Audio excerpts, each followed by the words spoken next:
All right, so let's say you go to a video game essay, and then before you watch the video, the guy dunking on a game, you look at the sponsor, and you suddenly see it's sponsored by Raid Shadow Legends.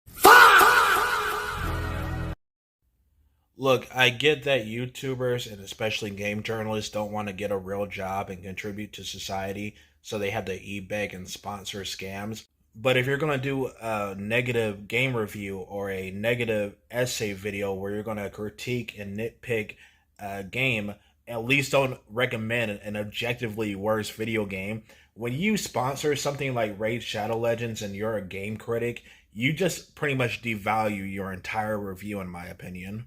And you also just devalue yourself as a critic as well. I mean, I'm not going to trust a game critic that recommends something like Raid Shadow Legends. Like, you pretty much have no value in media whatsoever. You're just in it for the money. You got no real passion.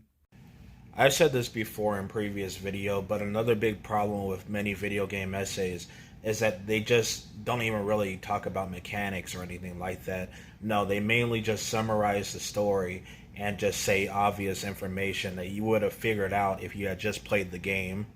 Yes, I agree with you. Nier Automata is a very sad game. I don't need to watch a 1 hour or 2 hour long video of you explaining that. I played the game. I came to that conclusion by myself. And look, if you're going to do an overly long analysis video, at least be funny and entertaining about it. I'm not sitting through a 1 hour or 2 hour long opinion piece, especially when that opinion piece is just stating the obvious. I especially find it very pompous and pretentious whenever a video game essayist decides to insert some weirdo political beliefs towards a video game that wasn't even like centered around said political beliefs. Dark Souls, a Marxist analyst, 2 hours long. Jesus Christ, no, I'm not clicking on that one. I don't know how you came to that conclusion from Dark Souls, but to be honest, even if you did explain that in the video essay, I'm just not watching it. Especially from the same person that cried about video games having sexy women in it or something like that. And oh my gosh, don't get me started on the FromSoft fans. Like, nobody thinks you're deep or special for liking FromSoft games. And this is coming from someone who likes FromSoft games. And Metal Gear Solid 2 fans, oh my god. It's either Metal Gear Solid 2 or Metal Gear Solid 4 fans, because these two groups of people just have a awful habit of making the same type of video game essay with the same talking points. Oh my gosh, Metal Gear Solid 2 is all about AI being bad. Oh, Metal Gear Solid 2 predicted the future. Metal Gear Solid 2 is a genius masterpiece. Metal Gear Solid 2 has one of the greatest stories of all time. Here, I'm going to spend 2 hours summarizing the plot of Metal Gear Solid 2. Like, Jesus Christ. I could have just figured all this out by just playing Metal Gear Solid 2. I would much rather play Metal Gear Solid 2 than listen to some overly long, pretentious video game essay, basically, summarizing Metal Gear Solid 2.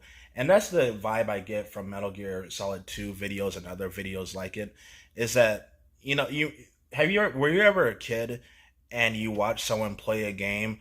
Do you know how boring that is? Like, wouldn't you actually be playing the game instead of watching someone else play it? That's what I get from video game essayists. Say the exact same shit. Like, oh, Kojima's tired. Oh, this game is a mistake. Actually, no, this game wasn't a mistake. It's a genius masterpiece. Oh, I'm gonna spend the entire video just summarizing the plot and saying the obvious. Like, real talk, is there a reason why I should watch a boring 3 hour analysis video? The common defense for this disease on the internet is that, oh, they actually promote conversation and discussion. But when I go to these video essays and look at the comment sections, the person that uploaded the essay doesn't even interact with the people who watch the video. I mean, maybe sometimes they'll leave a heart react or something, but they're not really having some sort of in-depth discussion. It looks like more like a bunch of circle jerking, in my opinion. And look, if you want to do a video game essay or analysis, you do you, but I'm not going to sit through it. Like, I would much rather just play a game and come to my own opinions and conclusions rather than let some sort of random stranger on the internet do it for me. I'm not saying don't just think and consume product. Fuck that. But I'm also saying the same logic can apply to essays as well.